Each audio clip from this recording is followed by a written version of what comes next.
Now, I'm not going to say them, you say them. A, apple. Take a look at these expressions. Children excited about learning how to read.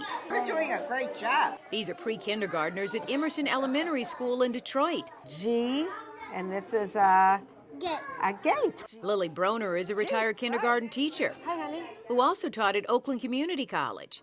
She's one of the volunteers from the Detroit Jewish Coalition for Literacy. I think when a mentor sits down one-on-one with a child, that alone is special. Remember the time when They come to this classroom once a week to teach these young children a love for words and reading.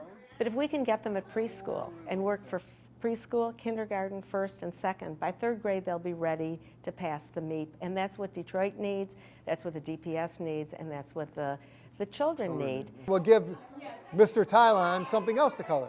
We've heard the negatives about the Detroit public schools, but this is a positive. Ooh, that's nice.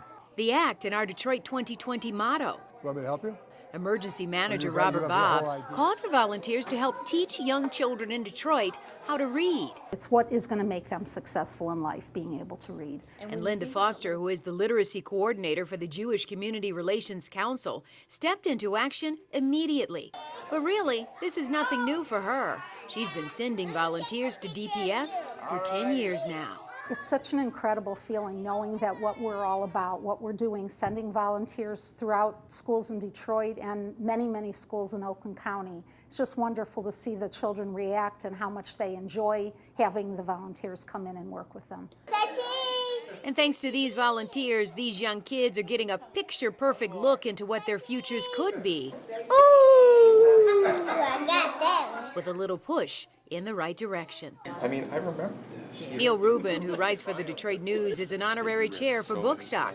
Money raised from the sale of books, tapes, CDs, and anything else you can think of at Bookstock provides funding so volunteer programs like this one can exist. It's just a wonderful thing to get books out of people's basements and into other people's laps where they belong.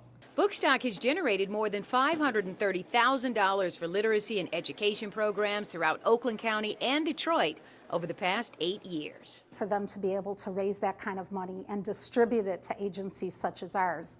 And then we give back to the community through our volunteers and through the donations of books. It's just an incredible, wonderful thing. The most incredible? The impact you see in these children's lives. Goodbye.